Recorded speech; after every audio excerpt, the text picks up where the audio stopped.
Hey guys, Dustler Magic here, and it's time to continue my series on mistakes that people commonly make while playing Magic the Gathering. Now this one's really simple. There's not much to it, but I do have to explain why this is actually a mistake. The mistake that people always make is when they build a deck and it requires, we'll just say, 21 mountains. It's a real boring deck. They just grab whatever 21 mountains they can find off of their big giant land pile or, dust off the old land box or whatever you got. And just throw them in, and just who cares? It's lands. Whoop-de-doo. If you got a foil one, throw that in. Other than that, who cares, right? Wrong. There is a very slight but very important advantage to making sure that all of your lands are completely identical as far as they can possibly be. So what you should be doing is finding 21 matching artworks, the same land with the same art from the same set, and using those. Now, whenever I tell people this, I always get the same response. How would that possibly give me an advantage other than looking pretty? Well, one, looking pretty is very important. Gotta use cool looking sleeves, gotta foil out your whole deck if possible. But from an actually advantageous standpoint, let's say that your opponent takes one of your lands and bounces it back to hand. Now, they're probably thinking, oh, he's just going to replay that land. Okay, cool. On your turn, you're going to lay down the same land. Well, let's say you're using 21 different artworks for your 21 different mountains. Now they're definitely going to know if it was the same land or not. Now let's say you're not thinking and you just play a different land that has a different artwork. Well, now they know that you had one in your hand the whole time, so that's actually really important knowledge. I'll get into that later. But you also just told them that one of the other cards in your hand is still the mountain that they bounced back to hand. And they could tell because it's a different artwork, and really good players will pay attention to that. So let's say you only have 3 cards in hand. Well, they know that one of them is the mountain they just bounced because you played a different one. So you only have 2 actually important cards, and maybe the rest are land, who knows. So then they know that you're probably not going to blow up their creature in response to them swinging or something because you just have less usable cards in your hand and swing away, win the game. It definitely gives them information that they don't need to know. I mean, giving your opponent information is a huge disadvantage. If your 2 decks are equal in power and strength and likelihood of winning, that's the only advantage that your opponent has. So going back to letting your opponent know that one of the cards in your hand was a land the whole time, they bounce one back to hand, you play a different one so they know, oh, that whole last turn and, probably not the one before it, but the whole last turn, he had another land. One of his cards was a land. Well, that's important for them to know because, maybe they saw you scry something and maybe you scryed a card to the bottom and they're thinking, okay, that was probably a land that they put on the bottom because they already have a land and they're pretty good on land at this point. Or they might maybe sort of infer that if you were holding a whole bunch of land and you didn't miss a single land drop, you played 4 mountains in a row and then you always had the 5th one in your hand, you started with or drew a ton of lands, and if you started with a ton of lands, it means that the couple cards that you have are really important and really strong. Nobody would start the game with 4 mountains and then 3 really crappy 1/1-for-1 creatures with no abilities.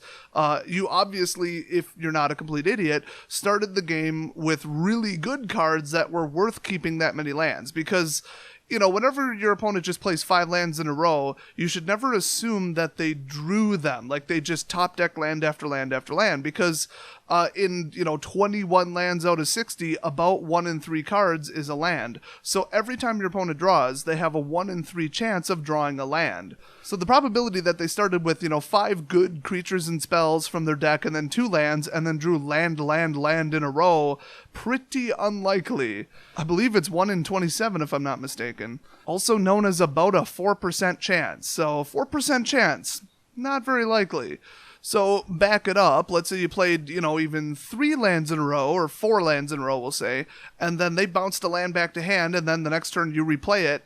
If all of your artwork matches, they have no idea if you're playing the same mountain that just got bounced back to hand, or if it's a different mountain and you're flooded. So they have no idea what's in your hand. They have no idea about your spell count, versus land ratio, and you could just keep playing with them completely in the dark.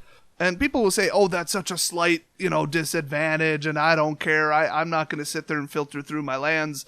Well, did I mention that they look really pretty when they're all the same artwork? No, but seriously, it really is a big advantage, and pro players will watch for stuff like this. Even people that you don't think are pro players are just longtime players. They're probably watching this video right now, and then they're going to do this to you. They're going to watch for the non-matching artwork. There's actually 2 games that I can specifically remember where I won because I knew that they dropped a different land and they were getting land flooded. In fact, if I'm not mistaken, one of them was a modern game, which, I mean, come on, modern players should know better. And he played a different swamp than the one that I bounced back to hand. So I knew that one of his cards was a swamp. He only had 2 left in hand, and I thought, okay, whatever he's holding onto is probably pretty good then. So I hit him like a Thoughtseize or Duress or one of them, and he lost his only remaining card. All he had left in hand was a swamp. Now, would I have done that if he was holding 2 cards and I had no idea that one of them was a land? Probably, but he was playing blue, and I would be afraid that he might counterspell it, but then again, I'd force him to eat a counterspell, but still, it was more information that I should have known, and he didn't need to give me that information.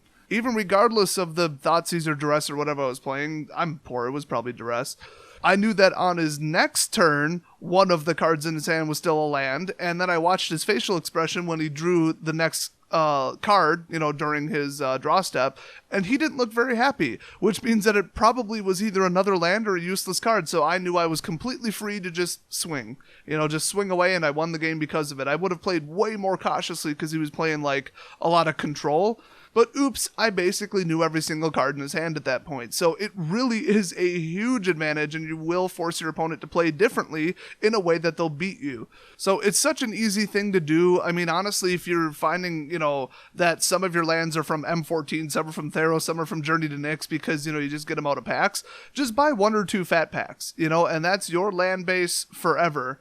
If you buy enough fat packs, mix it with some boosters or bump some lands off your friends, you'll have like 24 at least of every artwork, or at least you can even trade with them. You can go together with your friends and say, hey, we both opened a fat pack, let's trade, I don't remember how many are in it, 5, 6, something like that, of every artwork until we both have the same artwork.